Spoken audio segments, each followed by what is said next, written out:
Oil వేసుకుందాం.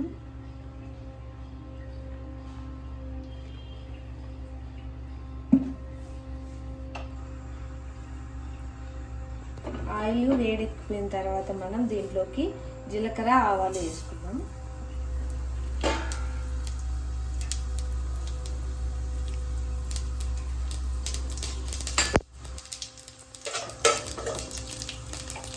ఇవి వేగిన తర్వాత దీంట్లోకి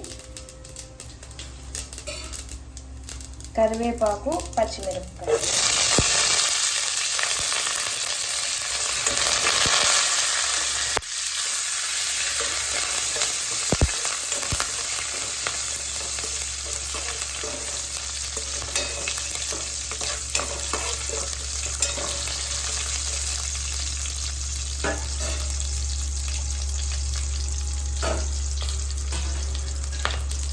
ఇవి వేసుకున్న తర్వాత దీంట్లోకి మనం కచ్చా పచ్చగా మిక్సీ కొట్టి పెట్టుకున్న అల్లం, తెల్లగడ్డ మరియు ఎర్రగడ్డల పేస్ట్ వేసేద్దాం.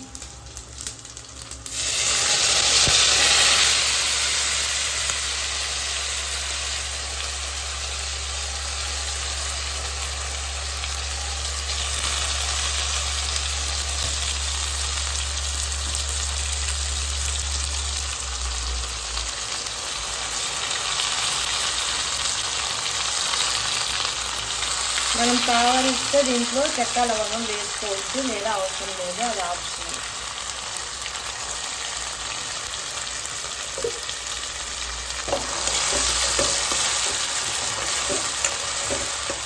ఇప్పుడు స్టవ్ సిమ్లో పెట్టేసి ఈ పేస్ట్ అనేది ఎర్రగడ్డ వాసన పోయే వరకు మనం బాగా ఫ్రై చేసుకోవాలి.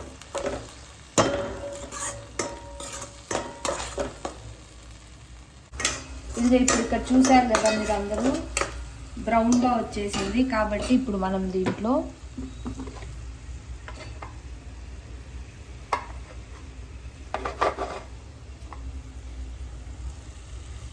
పసుపు,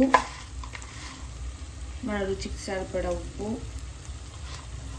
దాని తర్వాత ధనియాల పొడి,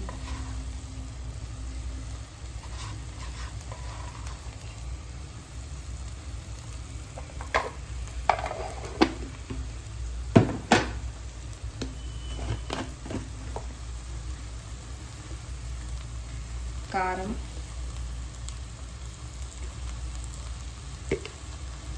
నేను కారం ఇప్పుడు తక్కువ వేస్తున్నాను, తర్వాత చూసిన తర్వాత వేసుకుంటాను.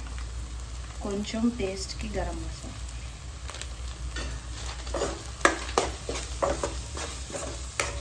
ఇదంతా బాగా కలబెట్టేయాలి.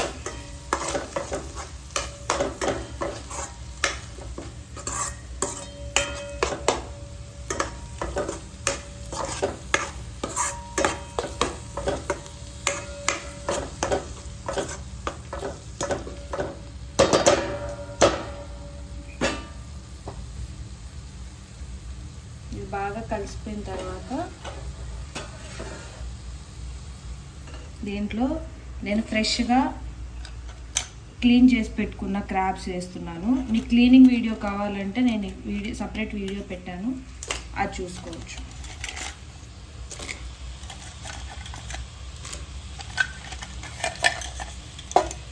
ఇలా నీట్గా క్లీన్ చేసుకునేయాలి.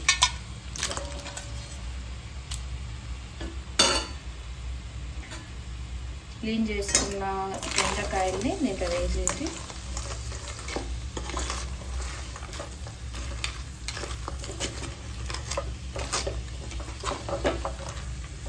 కొంతమంది దీన్ని మిడిల్లో కట్ చేసుకొని వేసుకుంటారు, లేదంటే ఇలా క్రాబ్గానే వేసుకోవచ్చు, అది మన ఇష్టం.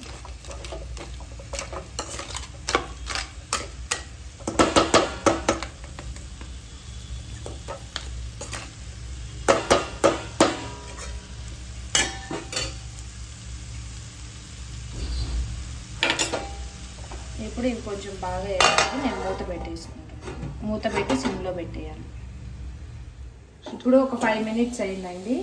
నేను ఇట్లా మూత తీసి అప్పుడప్పుడు కలబెట్టుకుంటూ ఉంటాను, ఎందుకంటే మనం మసాలాలన్నీ వేసాము కాబట్టి అడుగు అంటకుండా కింద చూసుకుంటూ ఉంటాను.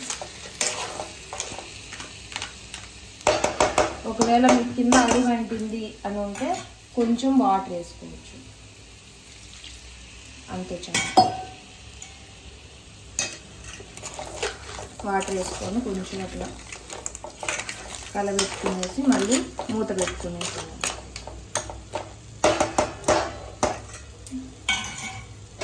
మూత పెట్టుకునేసి మగ్గే వరకు మనం అలాగే పెట్టేయాలి. ఇప్పుడు మనం ఇది పెట్టుకొని ఒక 10 minutes అయింటుందండి. అందుకే నేను ఓపెన్ చేసి ఒకసారి చూసేస్తున్నాను.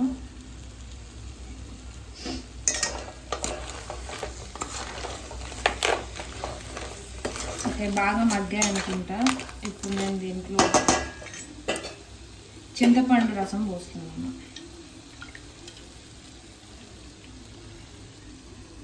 ఇదిగో నేను చింతపండు నానబెట్టుకొని బాగా నీళ్ళగా పల్చగా చేసుకోవాలి చింతపండు. మరి చేపల పులుసుకు మనం గుజ్జుగా చేసుకుంటాం కదా, అలా అవసరం లేకుండా.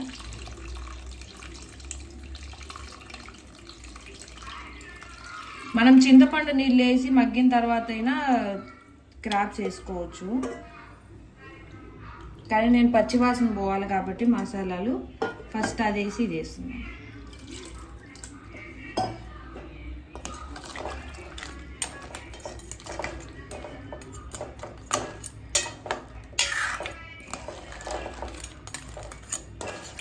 ఇప్పుడు ఇలా చింతపండు నీళ్ళల్లోనే బాగా క్రాబ్స్ అనేవి ఉడికిపోతాయి.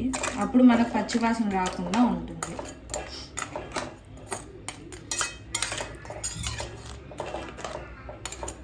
ఇప్పుడు ఈ స్టేజ్లోనే మనము ఉప్పు కారము తర్వాత అన్నీ చూసుకునేసామంటే ఇప్పుడే వేసుకొని మూత పెట్టుకునేయచ్చు. మూత పెట్టుకొని బాగా ఉడికించుకోవాలి. క్రాబ్స్ ఉడికే వరకు మూత అలానే పెట్టేస్తాము, మధ్య మధ్యలో తీసి కలుపుకోవాలి. ఇప్పుడు మనం కూర అయితే పెట్టి ఒక 10 minutes అవుతుంది. ఇప్పుడు మనం చూసేద్దాము ఒకసారి. చూసారా, బాగా ఉడుకుతూ ఉంది కూర అంతా.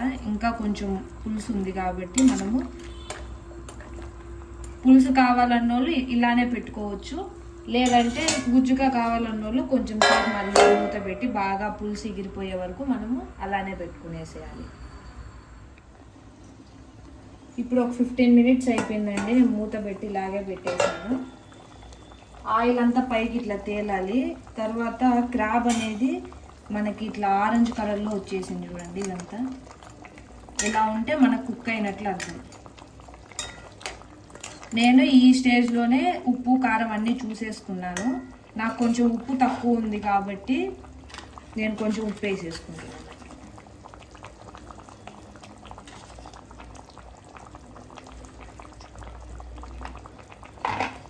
ఉప్పు వేసుకొని ఇలా కలబెట్టేసుకున్నాను. దాని తర్వాత నేను ఉడికిందా లేదా అనేసి ఇదే కాకుండా ఈ క్రాబ్ని అయితే చూసారంటే నేను ఇట్లా గంటెతో ఇట్లా ఒత్తుకున్నాను. ఇది రెండుగా సపరేట్ అయిపోయింది కాబట్టి నాకు క్రాబ్ కూడా ఉడికిపోయింది అనేసి అర్థమైపోయింది.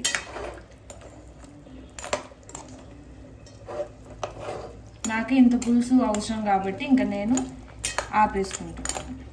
మీకు ఇంకా గుజ్జుగా కావాలంటే కూడా మీరు పెట్టుకోవచ్చు, ఇబ్బంది ఏం లేదు. కొంతమంది గ్రేవీగా ఇష్టపడతారు కాబట్టి వాళ్ళ కోసం ఇలా. తర్వాత మీరు గార్నిష్ కూడా చేసుకోవచ్చు, కొత్తిమీర కానీ అవన్నీ వేసుకొని. నేనేమి వేయట్లేదు. ఇప్పుడు చూసారంటే నాకు ఈ కన్సిస్టెన్సీ చాలు కాబట్టి నేను ఇంకా మూత పెట్టుకొని ఈ కూరనైతే ఆపేసుకుంటాను.